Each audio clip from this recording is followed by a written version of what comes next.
everyone, this is Chandni Dinani welcoming you to Magnet Brains, and now we are going to discuss the poem that is given in the chapter Reach for the Top. Now this poem is titled as On Killing a Tree, which is written by Jeev Patel.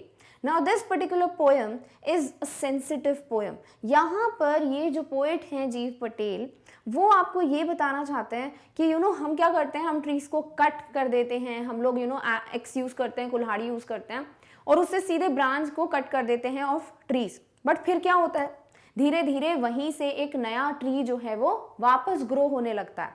तो यहाँ पे poet जो है वो ये समझाना चाह रहे हैं कि अगर आपको ट्री को सच में मारना है, you want to kill a tree, then ऐसे कट करने से ट्री जो है वो नहीं मरेगा, बल्कि कुछ सालों बाद वापस से वो वहाँ रीग्रो हो जाएगा. तो क्या करना चाहिए to kill a tree? You have to uproot it. Uproot का मतलब उसे जड़ से बाहर निकालना पड़ेगा, क्योंकि वो जो रूट्स हैं जो कि डीप बीनीथ द अर्थ गड़े हुए हैं, वो सॉइल, वो न्यूट्रिशन देते जाते हैं किसको, इस ट्री को, एंड धीरे धीरे जो हमने कट भी कर दिया है ट्री, वो रीग्रो होने लगता है. पोइट ऐसा क्यों बोल रहे हैं भाई कि क्यों मारना है ट्री को, राइट? तो वो ये समझाना चाहते हैं कि जिस तरीके से हम नेचर को कट करते जा रहे हैं, हार्म पहुंचा रहे हैं, वो भी वो फील कर सकते हैं. सॉर्ट ऑफ यहाँ पोएट आपको इमोशनल करना चाहते हैं टू अंडरस्टैंड कि जिस तरीके से हमें कहीं पे भी कट लग जाए तो वी स्टार्ट ब्लीडिंग, राइट? खून निकलने लगता है, वूंड हो जाता है, चोट लग जाती है.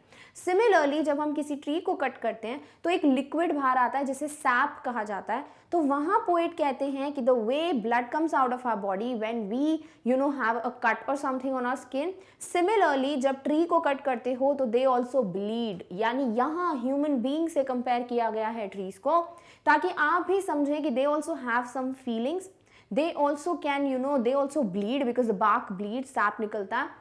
सो इस तरीके से हमें समझना चाहिए कि why are we harming the nature, why are we cutting the trees, it's totally wrong और हमें ऐसा नहीं करना चाहिए. तो यहाँ पोएट जो है हमें इमोशनली कनेक्ट करना चाहते हैं ट्रीज से, ताकि हम भी समझें कि किस तरीके से ट्रीज को हार्म करने से गलत है, हमारा ही नुकसान है, इन्वायरमेंट को क्या हो रहा है, बहुत बड़ा हार्म पहुँच रहा है. तो आप अगर ट्रीज को कट भी कर रहे हो तो फाइनली क्या होता है, वो बहुत सालों बाद ट्रीज जो है फिर से ग्रो हो जाते हैं, फिर से वो हमें वही शैडो प्रोवाइड करेंगे, फिर से we'll get the same benefits from them.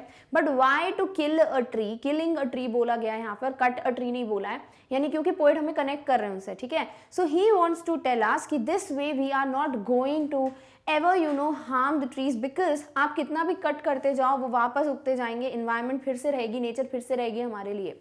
So Y to do it? तो वो जब सिर्फ इनडायरेक्टली ये सब चीज़ें बताकर आपको ये समझाना चाहते हैं कि they also have feelings, do not cause harm to the trees, deforestation वगैरह नहीं करना चाहिए, वी शुड स्टॉप इट. तो यही मैसेज जो है वो यहाँ पर हमको दिया गया है. ऑल्सो ये मैसेज के अलावा वो ये जो कनेक्शन बता रहे हैं ह्यूमन बींग्स और ट्रीज के बीच में, वो भी कहीं ना कहीं हमें समझा रहा है कि why we should not cut trees. So this is a very sensitive poem, it's a very emotional poem, but a very big message is delivered by the poet in this poem. Clear? All right. तो चलिए begin करते हैं first of all with the introduction of the poet, that is Jeev Patel, and then we'll read the very first stanza of this poem. Clear? All right.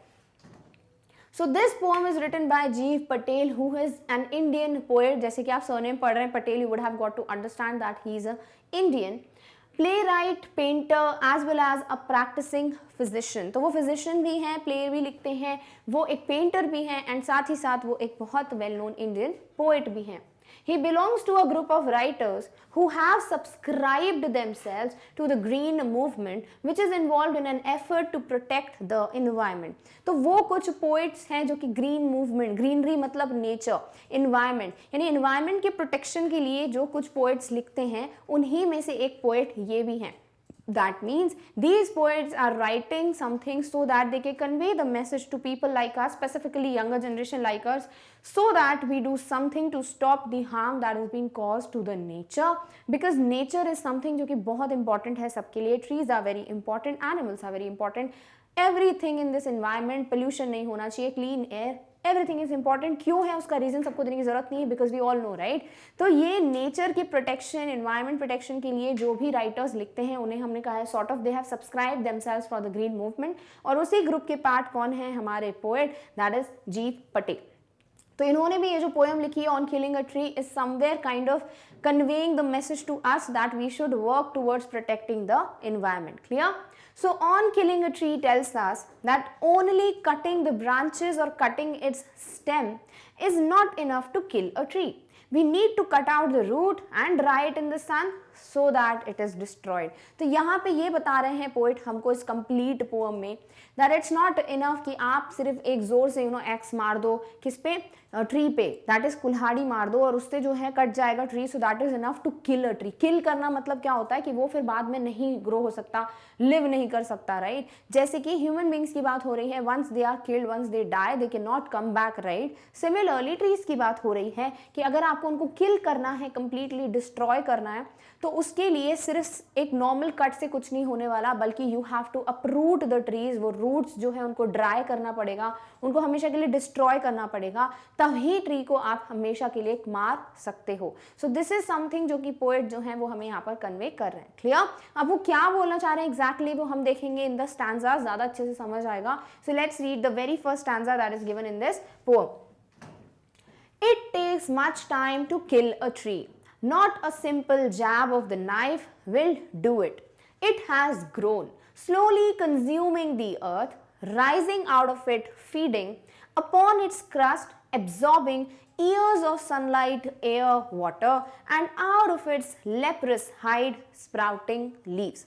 तो यहाँ poet क्या कह रहे हैं, it takes much time to kill a tree. यानी first line में वो ये बोल रहे हैं it's not easy to kill a tree. इतना आसान नहीं होता, इतना जल्दी आप किसी भी ट्री को मार नहीं सकते हो. It takes a lot of time.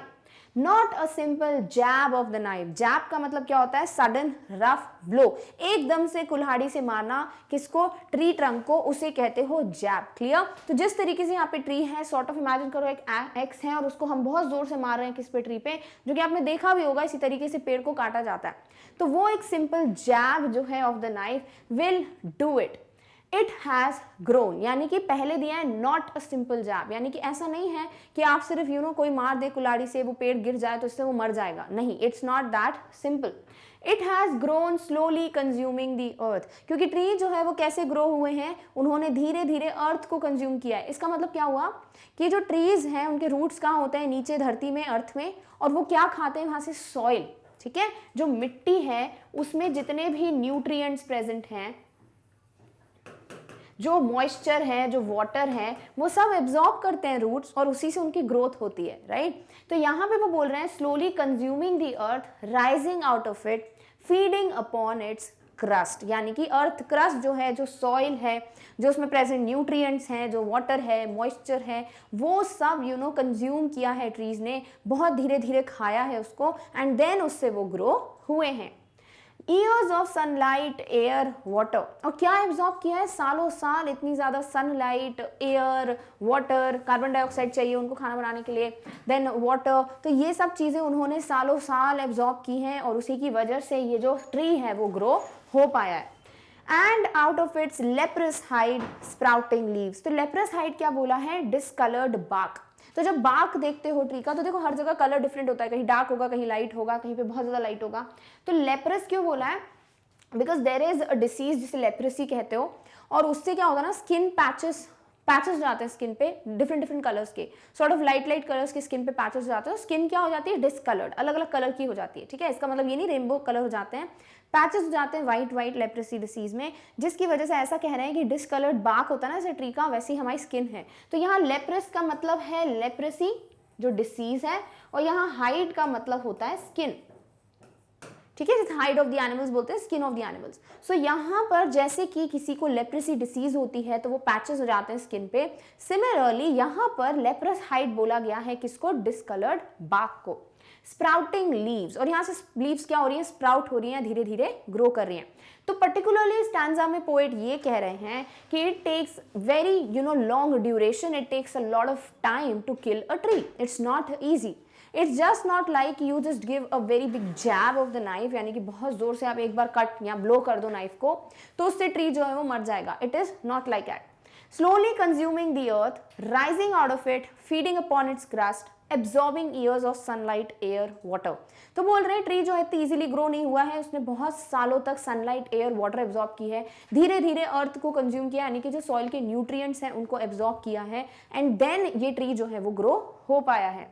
And out of its leprous height sprouting leaves, और फिर ये जो बाग है इसमें जो धीरे धीरे से जो लीव स्प्राउट होती हैं, उगती हैं, उससे ये पूरा ट्री जो है वो ग्रो करता है। तो इस तरीके से कंपेयर कर रहे हैं वो किसको, देखो जो हमारी ह्यूमन बींग्स की स्किन है उससे कंज्यूम की कंपेयर किया है, फिर यहाँ कंजम्पशन की बात की है। तो ये सब कंपैरिजंस क्यों कर रहे हैं, क्योंकि वो कनेक्ट कर रहे हैं हमको इमोशनली विद द ट्रीज, कि वो भी क्या है, लिविंग बींग्स हैं, उनमें भी फीलिंग्स, इमोशंस होगी, उनको भी हर्ट होता है, ऐसा पोइट कहना चाहते हैं। सो दैट हम ये डिसीजन लें कि we should not cut a tree और we should not kill a tree. Clear? So first stanza में सिर्फ वो बता रहे हैं कि क्यों इतना आसान नहीं होता है ट्री को किल करना। डन? All right.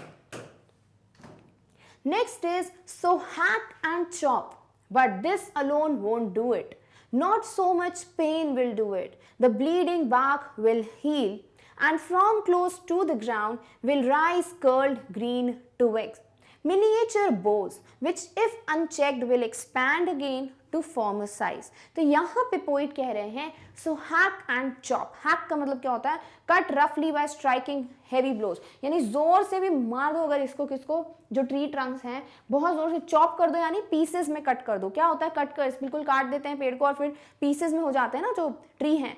तो यहाँ लिखा है but so hack and chop, भले कितनी भी जोर से इसको मारो और उसको पीसेस में कट कर दो, this alone won't do it, इससे अकेले से कुछ भी फर्क नहीं पड़ेगा, यानी कि इससे आप ट्री को मार नहीं पाओगे।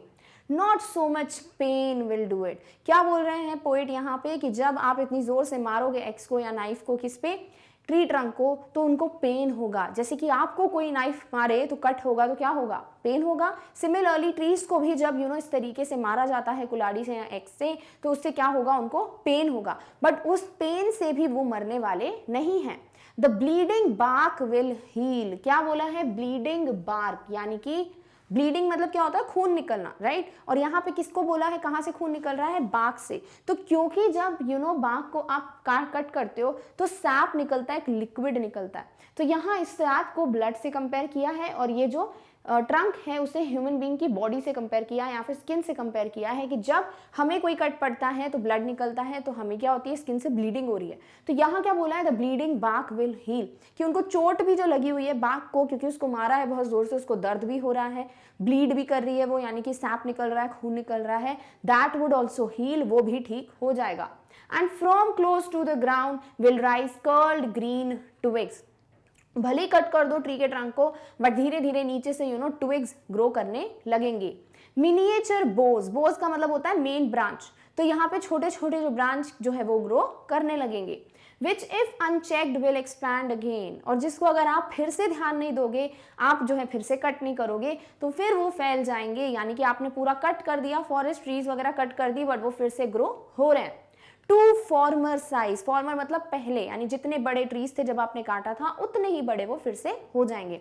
यानी अगेन इस पर्टिकुलर स्टैंजा में भी पोइट वही कंटिन्यू कर रहे हैं कि क्या सिंपली कट करने से या उनको पीसेस में चॉप कर देने से ट्री मर जाएगा, क्या, नहीं, क्योंकि जब आप ट्री को कट करोगे तो ये पीसेस में कट हो जाएंगे तो भी वो नहीं मरने वाले, उनको कितना भी दर्द हो इस कट की वजह से वो तो भी नहीं मरेंगे, एंड ऑल्सो वो जो है ब्लीड कर रहे होंगे, वो जो वूंड हो जाएगा, चोट लग जाएगी, सैप निकल रहा है उसको बोला है, वो भी हील हो जाएगा, वो भी अपने आप को ठीक कर लेंगे, और धीरे धीरे फिर से ट्विग्स ग्रो करने लगेंगी, धीरे धीरे फिर से ब्रांचेस ग्रो करने लगेंगी, और फिर अगर हम ध्यान नहीं देंगे, हम फिर से कट नहीं करेंगे ट्रीज को, तो फिर से वो पुरानी साइज जितने बड़े हो जाएंगे। तो यहाँ पोइट फिर से वही बता रहे हैं कि तुम कितना भी कट कर लो ट्रीज को, वो वापस अपने आप को ग्रो कर लेगा और वापस से वैसे के वैसे ट्रीज हो जाएंगे। Clear? All right. No, the root is to be pulled out of the anchoring earth. It is to be roped, tied and pulled out, snapped out और pulled out entirely. तो यहाँ पोइट बोल रहे हैं no, यानी कि ऐसा कुछ भी कर लो, तुम कट वगैरह कर लो, उससे ट्री नहीं मरेंगे। तो फिर क्या करना है वो पोइट बता रहे हैं, the root is to be pulled out, जो रूट्स होती हैं, जो जड़ होती है ट्रीज की, उसको बाहर खींच के निकालना पड़ेगा। Out of the anchoring earth it is to be roped tight, क्योंकि ये रूट्स जो हैं वो अर्थ में है, नीचे धरती में है, सॉर्ट ऑफ वो एंकर की तरह काम कर रहा है। Anchoring earth means trees are held securely within the roots in the earth. Anchor की तरह काम कर रहा है, एक प्रोटेक्शन की तरह काम कर रहा है, एक पकड़ की तरह काम कर रहा है कि ये रूट्स जो हैं वो ट्री को इतनी स्ट्रांगली फर्मली खड़ा रखते हैं। अगर ये जो रूट्स हैं वो अर्थ में इतनी स्ट्रांगली बंधे हुए नहीं रहेंगे, इतना स्ट्रांगली अपने आप को नहीं बांध के रखेंगे, तो ये ट्री क्या होगा, गिर जाएगा। तो यहाँ पर यही बोला गया है कि ये जो रूट्स हैं वो क्या कर रहे हैं, एंकरिंग अर्थ यानी धरती में जो रूट्स हैं वो इस तरीके से रखे हुए हैं, इस तरीके से फैले हुए हैं कि उसकी वजह से ये एक एंकर की तरह, एक सपोर्ट की तरह काम करता है for complete tree. It is to be roped and tied, क्या लिखा है, इसको बहुत जोर से आपको रस्सी बांधनी पड़ेगी पेड़ को, फिर उसको खींचना पड़ेगा ताकि वो अपरूट हो जाए। And pulled out, snapped out, और फिर बाहर निकालना पड़ेगा। Snapped out means chopped out, और फिर उसको कट कर दो पीसेस में, क्योंकि अब आपने उसको अपरूट कर दिया है। और पुल्ड आउट एंटायरली, या फिर पूरी तरीके से उसको बाहर निकाल दो। तो पोएट अब यहाँ पर आपको बता रहे हैं कि किस तरीके से आप एक ट्री को किल कर सकते हो। What you have to do is the root should be pulled out, you should pull out the root, you should uproot the tree, क्योंकि वो जो रूट्स हैं वो एक एंकर की तरह काम कर रहे हैं इस अर्थ में, तो वो क्या है, बांध के रखे हुए हैं, इस ट्री को बहुत फर्मली बना के रखे हुए हैं। Out of the anchoring earth, it is to be roped, tied and pulled out. क्या करना है, ये बोला है उन्होंने कि ट्री को बहुत जोर से रस्सी बांधो, उसको टाई करो और उसको बहुत जोर से खींचो ताकि वो रूट्स के साथ बाहर आ जाए। देन उसको चॉप आउट कर दो, then you snap it out और पुल्ड एंटायरली, या फिर पूरी तरीके से उसको पुल कर दो। अब इसी का कंटिन्यूएशन आगे वो बता रहे हैं, out from the earth cave or pulled out from the earth cave, ऐसा होगा continuation, and the strength of the tree exposed, the source white and wet, the most sensitive hidden for years inside the earth. तो यहाँ poet बोलते हैं कि या फिर आपको पूरी तरीके से रूट्स को बाहर निकालना पड़ेगा, पुल करना पड़ेगा। आउट फ्रॉम द अर्थ केव, अर्थ केव का मतलब एक कैविटी बनी हुई है, यानी कि अगर हम देखें ये रूट्स को आप बाहर निकाल दो तो यहाँ पे क्या बन जाएगा, एक खाली जगह बन जाएगी, उसे क्या कहोगे, कैविटी, राइट। तो अर्थ में एक खाली जगह बन जाएगी, कैविटी बन जाएगी, तो आपको वहां से क्या करना है, रूट्स को पुल करना है। And the strength of the tree exposed, और फिर पता चलेगा कि इस पूरी ट्री की ताकत क्या है असली, वो रूट्स में है। तो वो रूट्स की वजह से वो ताकत, वो स्ट्रेंथ जो है वो बाहर आ जाएगी लोगों के सामने, वो एक्सपोज हो जाएगी वो स्ट्रेंथ कि व्हाट वर द थिंग्स और what is the actual thing that was keeping this tree so firm there, it were the roots. The source white and wet, क्या है वो स्ट्रेंथ, कैसे दिखती है, वो है रूट्स, जो कि कैसे दिखते हैं, वाइट और वेट, गीले होते हैं क्योंकि नीचे सॉइल में होते हैं तो पूरा टाइम वो मॉइस्चर एब्जॉर्ब करते रहते हैं। The most sensitive hidden for years inside the earth, और ये बहुत डेलिकेट से होते हैं, सेंसिटिव होते हैं, एक साथ हैं तो इतना ज़्यादा बड़ी पकड़ बनी रहती है, बट अगर आप रूट को बाहर निकालो तो वो बहुत सेंसिटिव सा पार्ट होता है।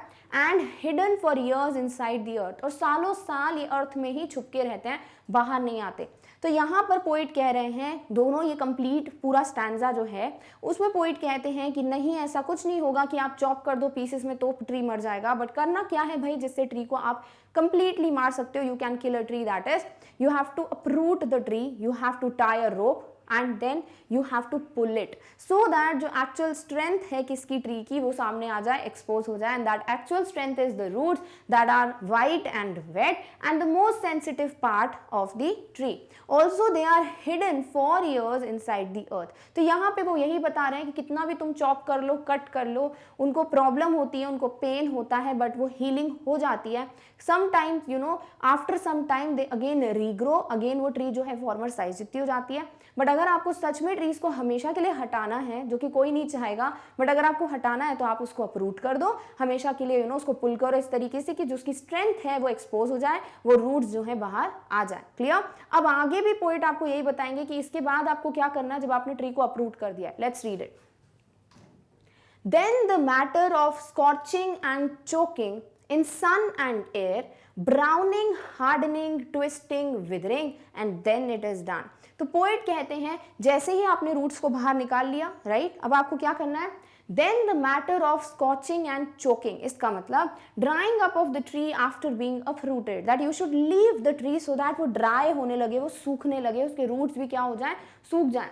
इन सन एंड एयर, बिकॉज वो किसके सामने रखा होगा, सनलाइट और एयर के प्रेजेंस में रहेगा वो रूट, तो अब वो रूट्स भी क्या हो जाएंगे, वो सूख जाएंगे, वो ड्राई हो जाएंगे। ब्राउनिंग, किस कलर में चेंज हो जाएंगे, ब्राउन कलर में, क्योंकि वो सूख रहे हैं तो धीरे धीरे वो किस कलर के हो जाते हैं, ब्राउन कलर के। हार्डनिंग, बहुत ज़्यादा सख्त हो जाएंगे, पूरा मॉइस्चर जो है वो हट जाएगा रूट से, तो वो क्या हो जाएंगे, हार्ड हो जाएंगे। ट्विस्टिंग, एक दूसरे में ट्विस्ट होने लगेंगे ऑब्वियसली, क्योंकि अब उनमें जान ही नहीं है, तो बिल्कुल वो कैसे हो जाएंगे, सूखे पड़ जाएंगे। Withering, withering means become dry and shrivelled, same thing, बहुत ज़्यादा ड्राई हो जाएंगे, सिकुड़ जाएंगे। And then it is done, और इसी का मतलब क्या हुआ, it is end of the story, tree जो है वो फाइनली किल हो गया। तो यहाँ पे पोइट क्या बता रहे हैं, finally how can you kill a tree, after you uproot the tree, keep it in the presence of air and sun, it would get dried, it would become hard, it would wither, and finally the tree would die. तो इस तरीके से poet आपको क्या बता रहे हैं कि आप क्या कर रहे हो, आप फाइनली ट्रीज को पेन पहुंचा रहे हो, क्योंकि आप चाहते क्या हो, अगर आप सच में ट्रीज को हमेशा के लिए रिमूव करना चाहते हो तो उसको एक बार में अप्रूट कर लो, बट आप वो करते हैं क्या, नहीं, आपको बस लैंड चाहिए तो आप उसको कट करके हटा देते हो। तो अगर आप चाहते ही हो ट्रीज को नुकसान पहुंचाना तो पूरी तरीके से अप्रूट कर दो, वो सोल्यूशन दे रहे हैं, kill the tree. But if you don't want to kill the tree, then just understand one thing, कि आपके जो ये एक्शंस हैं टू कट द ट्रीज, वो क्या कर रहे हैं, उनको पेन पहुंचा रहे हैं, दर्द पहुंचा रहे हैं, उन्हें चोट लगती है, दे also bleed, they also have feelings, emotions just like human beings have. And this is something जो कि जीव पटेल जो पोएट हैं हमें यहाँ कन्वे करना चाहते हैं, that do not harm the nature, do not cut the trees, because you are somewhere harming them, you are somewhere causing pain to them, and that is why that is completely wrong. And if you really want to kill the tree, then uproot it और एक ही बार में किस्सा खत्म कर दो, do not make it to regrow itself and again you will cut the tree. तो इस तरीके से वो आपको कनेक्ट कर रहे हैं इमोशनली विद द ट्रीज, कि उनमें भी वो इमोशंस होते हैं, फीलिंग्स होते हैं, और आप अगर उनको कट कर रहे हो तो जैसे आपको दर्द होता है, आपको चोट लगती है, आप स्किन से खून बाहर आता है, यू ब्लीड, सिमिलरली ट्रीज जो होती हैं उनको भी बहुत बुरा लगता है, उन्हें भी दर्द होता है, उन्हें भी चोट लगती है, और जो सैप जो लिक्विड बाहर आता है ट्रंक से, उनको भी ब्लीडिंग होती है, सो ब्लीडिंग बाग कहा गया। So this way you are also harming the trees and they also feel that pain, and that is not something जो हमें करना चाहिए, बिकॉज अल्टीमेटली ये नेचर ही है जो आपको इतना कुछ प्रोवाइड करती है, आपको इतनी धूप से बचाती है, देन बारिश लाती है, तो इतने सारे आपको शेल्टर मिल जाता है कभी कभी पेड़ों के नीचे जाकर, इतना ब्यूटी जो आपको देखने को मिलती है, it's all because of these trees and flowers and plants, तो why to harm them. So this is how the poet is giving you the message, he is ultimately telling you, do not harm the trees, do not cut them, do not chop them, because you are hurting them, you are harming them, and if you really want to cut the trees forever, then just अप्रूट them, और फिर किस्सा ही खत्म कर दो। Clear? All right. So with this we come to an end of line by line explanation of each stanza of this poem, that is on killing a tree. So we have been given a very beautiful message by this poet, because he also is someone जो कि environment के प्रति बहुत ज़्यादा serious हैं, and he wants people to understand the fact that it's just not like कि आपको लगता है non living thing है, कुछ फर्क होना पड़ता है, but it is something जो कि बहुत बड़े consequences आपको face करने को दे सकता है in near future. We are already facing so many things, pollution हो रहा है, हर जगह fog हो जाता है, ठंड बढ़ती है, गर्मी बढ़ रही है, so it's everything is because हम nature को harm कर रहे हैं। So ultimately poet's motive was to make you understand the need of the nature, the need of the trees, and how you are hurting them. They also feel the same pain, they also bleed just like human beings do. So जब हम अपने ऊपर रख के ये चीज़ देखते हैं ना, तो हमें ज़्यादा अच्छे समझ आता है। That's why poet ने हमसे कंपेयर करते हुए ट्री की ये जो भी क्वालिटीज़ हैं या जो भी उसको फ़र्क पड़ता है वो बताया। So I hope आपको ये पूरी पोएम का ये जो मैसेज है वो कन्वे हो गया है, लिटरल मीनिंग पे नहीं जाना है that he wants us to kill the tree. He is just telling you the consequences you would face. He's telling you the way you are hurting a tree, and that is something which we should not do. So I hope ये sensitive poem का जो message है वो आपको बहुत beautifully convey हो गया है। Now in the next video हम देखेंगे the complete summary of this poem, so that again we get to revise the complete stanzas and what the poet wants to tell us. But before that, if you have any doubt related to any subject, any topic, do go and visit Magnet Brains channel, because you get 100% free class 4th to 12th online school education, और वो भी सारे subjects के लिए हर एक topic available है। आपको कोई भी doubt हो, you can definitely go and visit the channel. Now in the next video we'll meet very soon with the next topic. Till then take care of yourself, और इस topic की notes की link आपको description box में मिल जाएगी। Thank you so much for watching. Bye.